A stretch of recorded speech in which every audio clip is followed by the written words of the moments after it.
I was in Indianapolis, not that long ago. I've been there twice this year.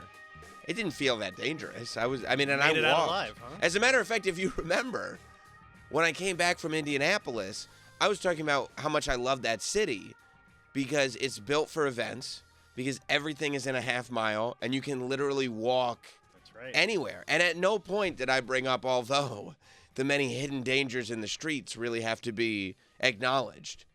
Because as it turns out, there are only hidden dangers in the streets when you enter people's cars while possibly under the influence late at night. No former Jets quarterbacks when you were there?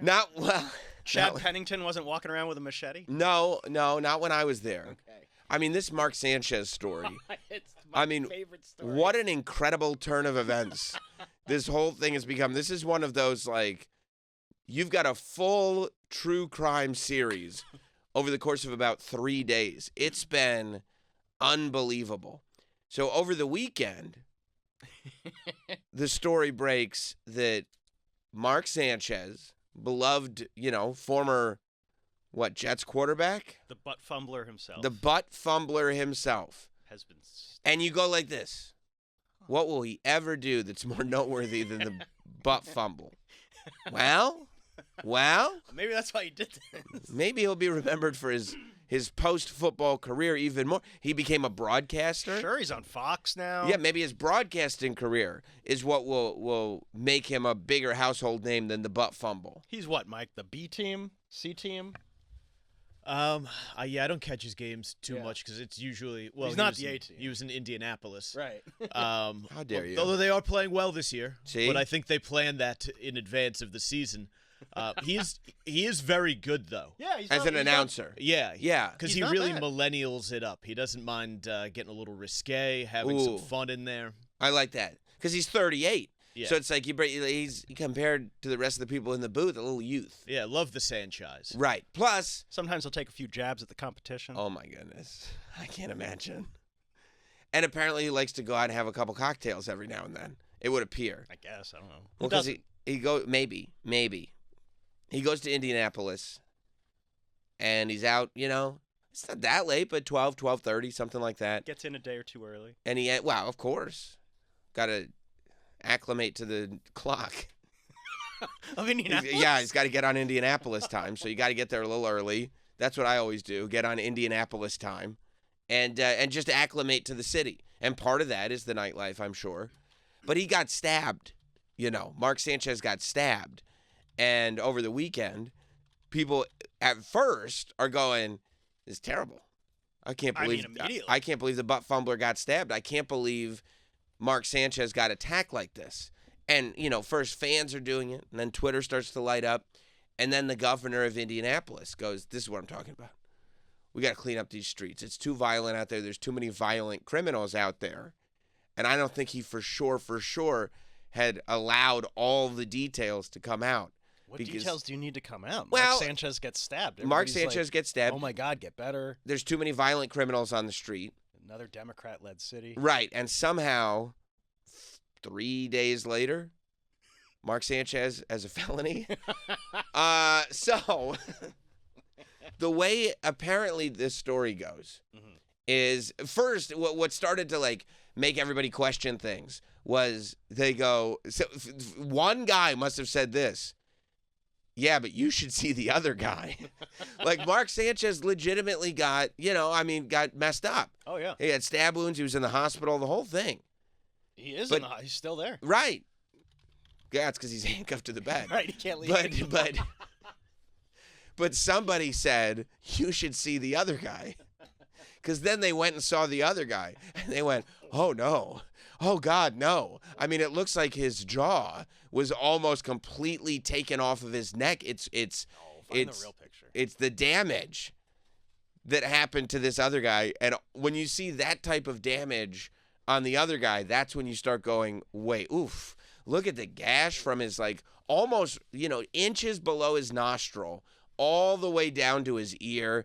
He's in this neck brace. I mean, he is in rough shape. And he's an older guy. Yeah, he's 65, I think. Something like that. So that's almost like a Joker scar. You want to know how I got this scar? Mark Sanchez got in my car. So this guy, this poor guy is trying to make a living, right? Mark Sanchez. No, Mark Sanchez is, he's doing pretty well. He was doing well financially. I forgot. He's got a felony and a lawsuit. So I don't know how well he's going to be doing financially. But this guy's trying to make a living. This other guy in the other side of the Mark Sanchez gruesome attack, where his job is to replace or cooking oil. He's a grease truck driver. Right. And so he's outside this spot at midnight, replacing the grease. And Mark Sanchez, and they found video of Mark going down the alley first to confront and then leaving the alley with wounds. But when he's described, I don't know what was going on. I don't want to put any judgment. I don't want to put anything on anybody. But when the tape came out of him going down the alley, it was described as him stumbling down the alley. And when I looked at the tape, it didn't look like it was a misleading headline. See, the Post says that he was seen with a stumbling down Indianapolis sidewalk after being stabbed in a fight. It's weird that they went from attack to fight. That's two very different things, and you wonder if he's stumbling because he was in a fight, or maybe for other reasons. Because apparently, what he does is he sees this truck back there, and he tells the guy, "You can't park here," which you're probably confused. Mark Sanchez is not a traffic cop at midnight in Indianapolis. He is, as previously stated, former quarterback of the New York Jets and broadcaster on NFL Fox. Is he a TikToker? I was going to ask, was he doing the "you can't park here" prank? Possibly TikToker. I haven't checked his phone. You can't park here. Meanwhile, the guy's like, I'm just trying to do my job and dump the grease and collect the other grease. And he just doesn't understand how the prank's done. Right. He's not, say that to anyone. Probably somebody showed him the prank, wherever the establishment was that they were hanging out, having a cocktail or two. And, he thought he would get a little froggy. Watch this. So he goes and he's like, well, you can't park here. And the guy's like, what are you talking about? I'm just trying to do my job. And Mark Sanchez says, you can't park here. And he's like, you got to get out of the truck. You got to get out of the truck. So the guy, unfortunately, does get out of his truck. Instead of shutting the doors, locking them, rolling the windows up, putting his fingers in his ears, and screaming, as I do whenever anybody intimidating comes up to my car. Is that what you do? Yes. Whenever anybody, for instance, this morning on the West Side Highway, I was at a red light, and a gentleman approached asking if I had any spare change. And I rolled up the windows, and I hit lock, and I put my fingers in my ears and started screaming as loud as I could until the light turned green. And it was fine. I didn't get into any altercation. It was totally fine. So, and I do it with the kids in the car so that they know how to handle situations like that as well. Unfortunately, this driver did not do that. I guess they don't do that in Indianapolis. It's more of a New York thing, maybe a Westchester thing specifically. But the guy he steps out of the car, and he probably stepped out of the car to be like, "Yo, what are we doing here? What are we doing here?" So he steps out, and when he steps out of the car, Mark Sanchez gets in the car. He got into the guy's truck, which unfortunately there's also a crime, which is like felony, assault, stabbing. That's all crimes. But also unlawful entry of somebody's vehicle is also a crime. So there's another crime right there. So he gets in the guy's car. I didn't read that. Yeah. He 100% got yes, he got in the guy's car is what they're saying. Mark. Yeah. You're not supposed to do He got in the guy's car. And then when I was reading this morning, it could be I don't know. But apparently the guy goes, "Get out of my car." You sure? And Mark Sanchez goes, "No, I'm not going to get out of your car." What are you going to do? Stab me? Right. And so then things escalate. And the gentleman says that he felt his life was in danger. Blades come out, and there ends up being a knife fight. Now, Mark did get the more damage in than the other fella, but it would appear by all accounts that this altercation was 1,000% the fault of Mark Sanchez. There doesn't appear to be. Now, as things evolve, maybe it'll change, but it appears that a lot of the crux is, see, he's in the guy's car. I see you reading the article now and going, oh, my God. He was in his truck. He climbed up into the cab of the truck. Yes, he's in the cab of the truck, and he's going like, I'm the captain now. The footage reviewed by detectives showed Sanchez grabbing him and throwing him up against the wall. Right. You see, and then he gets at it, throws him against the wall, and it's all started with the claim you can't park here. Meanwhile, and I don't want to get anybody to get confused. This is not Mark Sanchez's establishment. He was just in town, which again, this is why you don't need to get in town early. No good can come of it. Just get in town for the gig and then go home. Lock yourself up, When Travis has these outbursts, it's in his own living room. Nobody can see because, Travis likes to have a few cocktails of his own. Yeah, my wife knows to put the knives away. Put the knives away and just let Travis scream until he passes out on the floor until Monday morning, at which point you kick him and he'll get on the ferry and go to work. I don't know if that's how it happens. But It has happened that way. I'm not awake, so. So who's to say? Can't say. Who's to say?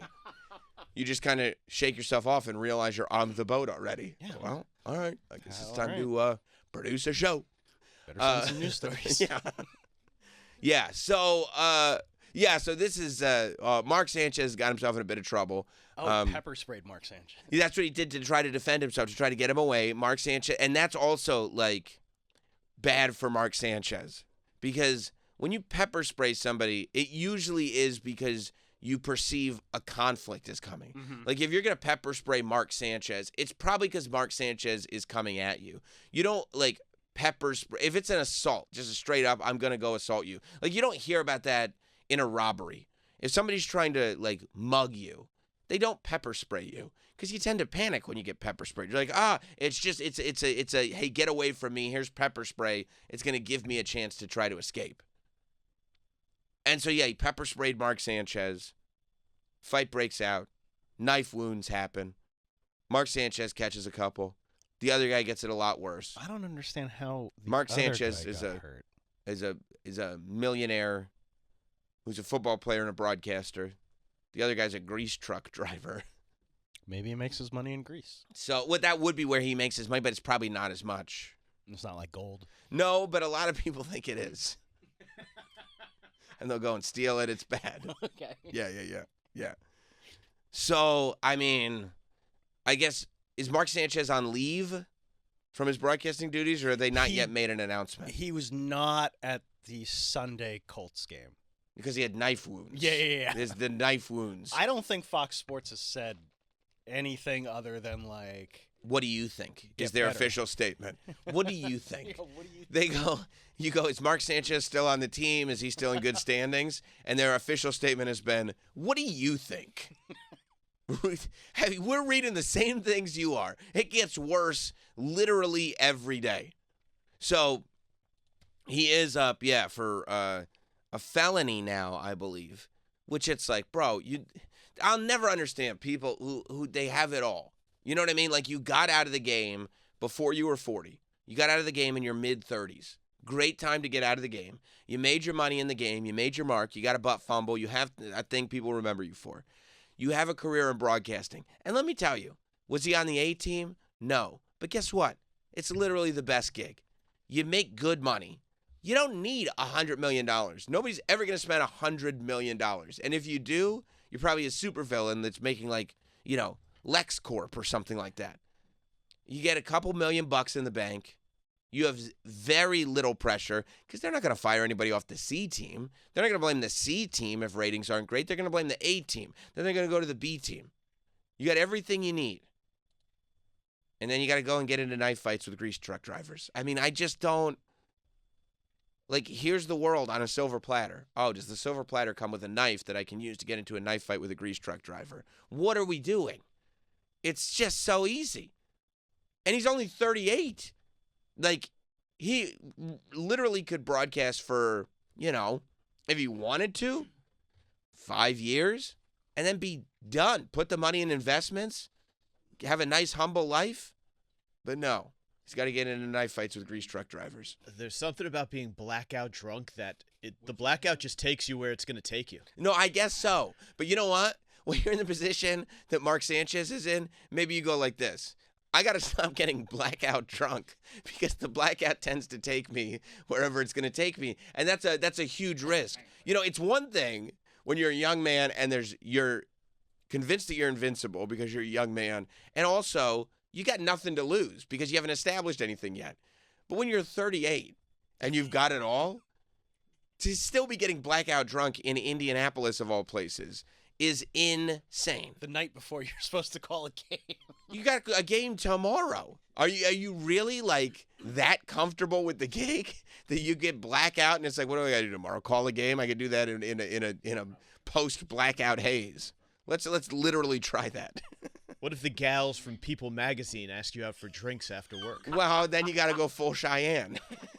That's in a your, good question. Your mid-late 30s? That's a good question. You mean in your late 30s, is it appropriate to still have blackout happy hour?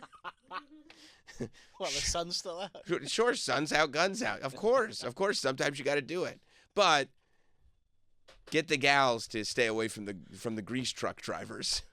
Hey, you can't, gals. I'm gonna go talk to the truck driver. He can't park there. Sanchez told cops he doesn't remember anything. Yeah, it's probably what he should be telling them, and he probably really doesn't. I mean, and I can't imagine that either. Like waking up in a stupor, slowly realizing you're in a hospital bed. How did I get? By the way, ouch! What? Like I'm hurting. Also, like, is there something in my eye? My eyes are a little runny. Why does it feel like, I don't know? Did I have wings or something last night and rub my eye? What's that residue? And then those blackout memories start flashing. You know, when you have a blackout, at first it's nothing, and then a little thing here, and then a little thing there, and you go, oh no. Oh no! What did I do? And then you turn into making a murderer, hoping that you could still make the game. Yeah, I don't mind giving you a statement. You think I'll be out in time for WrestleMania? Oh, yeah. Yeah, for sure. Yeah, officer. Yeah, mind if I jump out of this hospital bed? I got to go call a game for the Fox Broadcasting Company. I think you'll probably stay right there, Mark. I think you're just fine. And now he's still in Indianapolis, right? Still in the hospital in Indy? He's still in the hospital, yeah.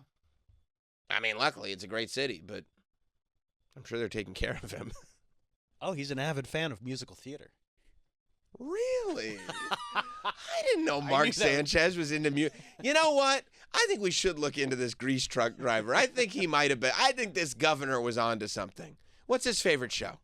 I don't know, but he presented the 2010 Tony Awards where he introduced a number from the Broadway musical Memphis. Oh, this guy. Life is giving you everything. God just goes, hey, I know we have to split everything, but we're going to give most of it to you, Mark Sanchez. I know I've got all this good stuff that I have to split between everybody on earth, but I'm going to give a lot of it to you, Mark Sanchez. Just don't screw it all up. Can you do that for me? No problem. And Mark Sanchez goes, with all the gifts you've given me, my Lord, how could I possibly screw this up? And then his Lord says, well, I guess going to Indianapolis and doing wind sprints and stabbing a grease truck driver while you're blackout drunk? And Mark Sanchez says, that seems a little far-fetched, don't you think? Can you imagine being a musical theater fan and you get to present at the Tony Awards? It'd be like me presenting a Tony Award. Okay. It's I mean, I already got to this is what they would say about me if this happened to me. And you know he once presented a Slammy Award? That's what I was going to say. I did present a Slammy. Yeah. I was going to, isn't that crazy? I was going to say, this would be like me presenting a Slammy. And then I remembered, I've already presented a Slammy. You and Mark Sanchez cut from the same cloth. Well, but you know what? Maybe that's why I see it this way. Because I lean far more towards, don't forget, you got to present a Slammy, than, you know what? You can't park here. Maybe I should get blackout, do wind sprints, and tell that guy where he can park. I know I lean so far away from that side and so much further into, man, I've been very fortunate in this life. Maybe I should lean into my fortune.